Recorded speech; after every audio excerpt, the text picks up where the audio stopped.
Today we're going to take another look at my WEN benchtop joiner. This is the Old Guy Network. Yep.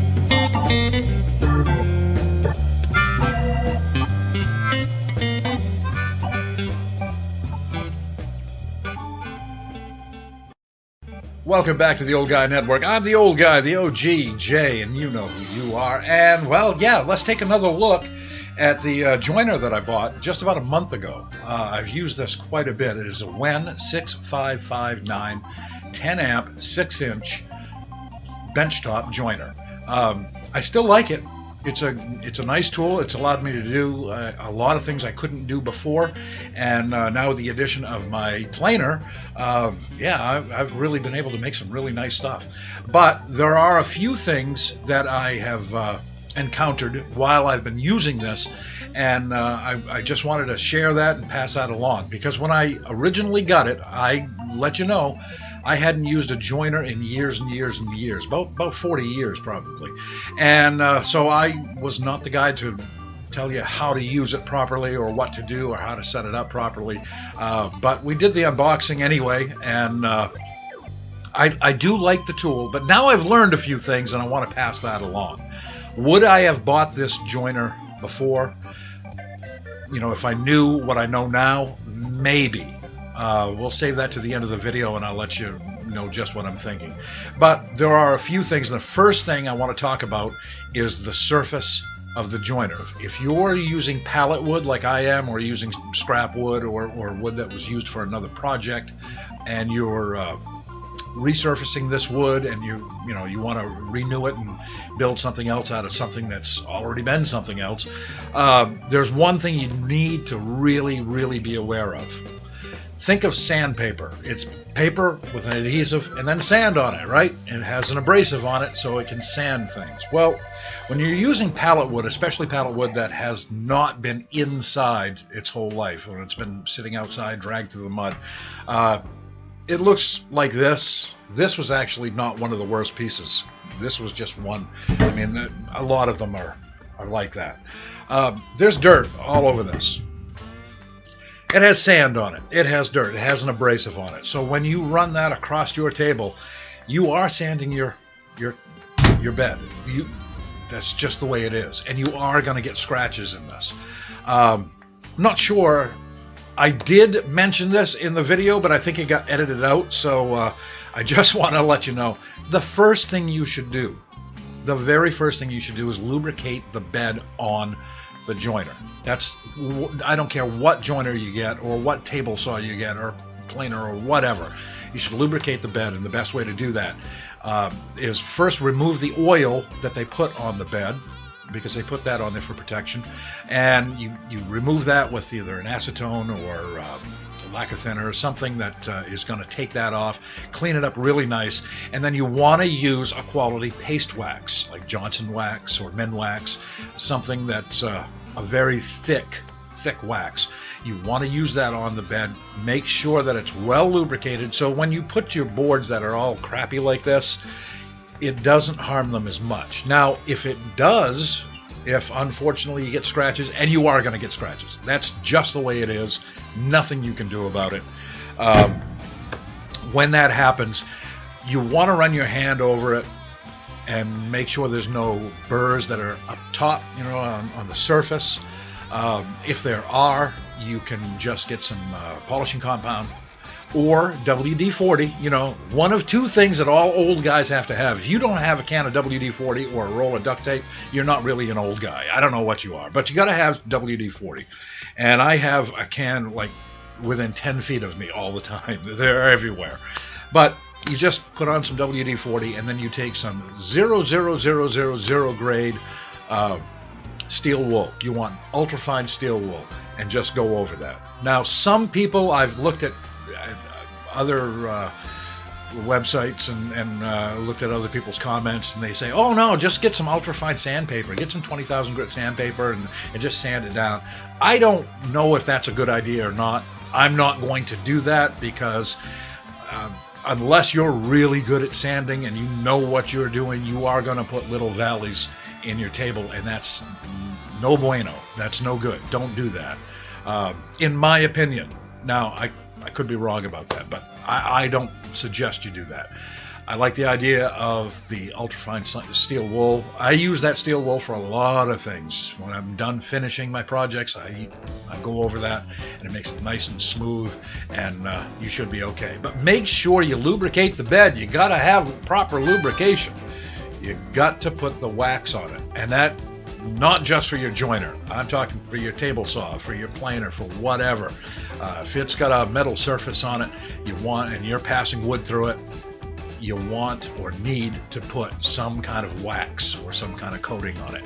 Now, there are some waxes out there that you can use. I just mentioned a couple, Minwax and Bostik, a company called Bostik. They make a product called Glide Coat, and I've never used it.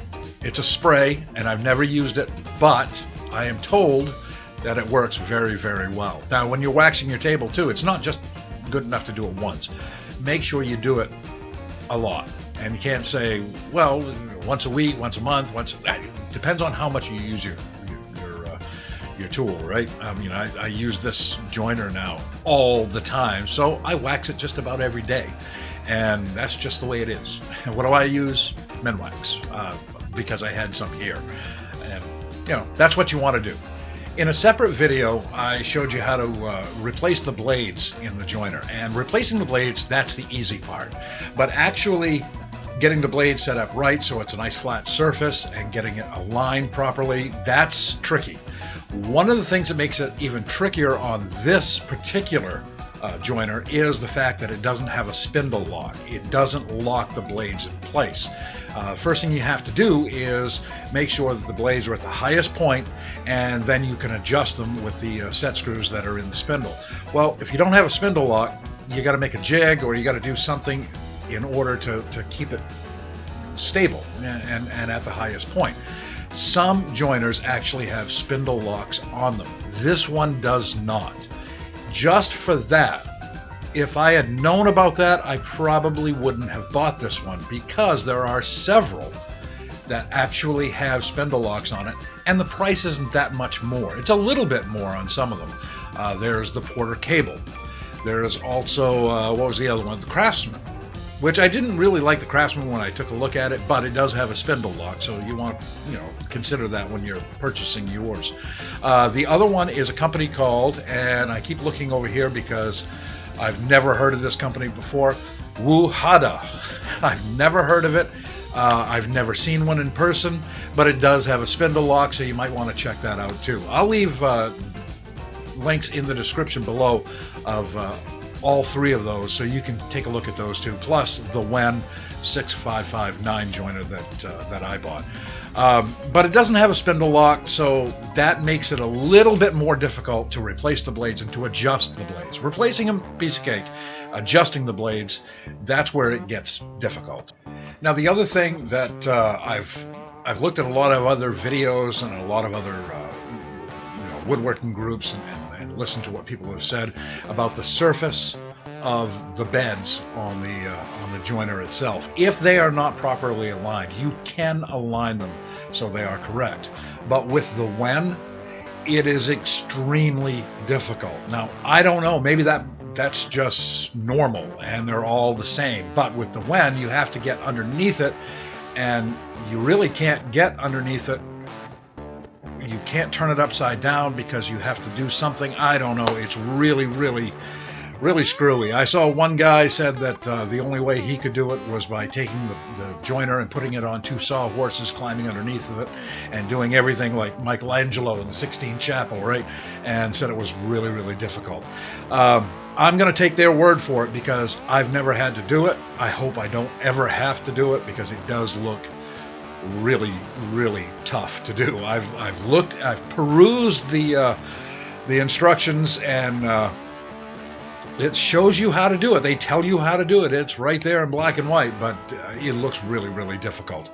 So you want to consider that too. If you have to adjust the beds on this, how easy is it or how difficult is it? So you want to ask yourself that, and you want to, if you're looking at one of these other brands, even a brand I didn't mention, that's one of the things you want to you want to research, and research it a lot. The final thing that I've been made aware of is the brackets on the back of the fence that help you adjust the fence to get it level, get it straight, and get a 90-degree angle. I have been told by not just one, but several people, well, all right, probably three, but that's several, right? That those will actually crack and break off. I haven't experienced that yet. I've only had this for about a month. I've used it quite a bit. I have no stress cracks in anything now, so I can't speak towards that. But other people have told me that this happens. Now, this again could be on every one of them. They might all do this. I don't know. Do your research. Ask people specifically. You know, when you go on to different woodworking groups, which you should do, ask them.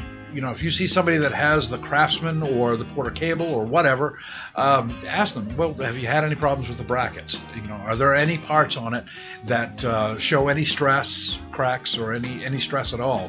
And after you've used it over and over and over again and adjusted the fence, is there any problem getting it back to 90 degrees or whatever degree you're trying to cut? That's the kind of question you really need to ask people.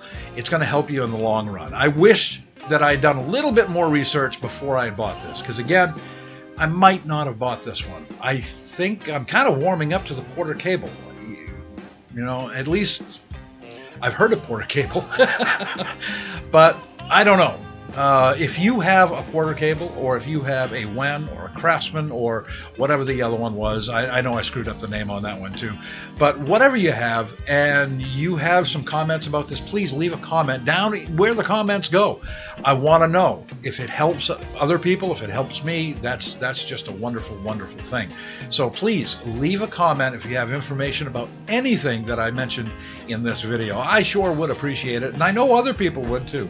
So there you have it. Questions I should have asked before. Now, if you haven't bought your joiner yet, now you know what questions you should ask. There's probably a lot more. Again, leave a comment if you have more questions.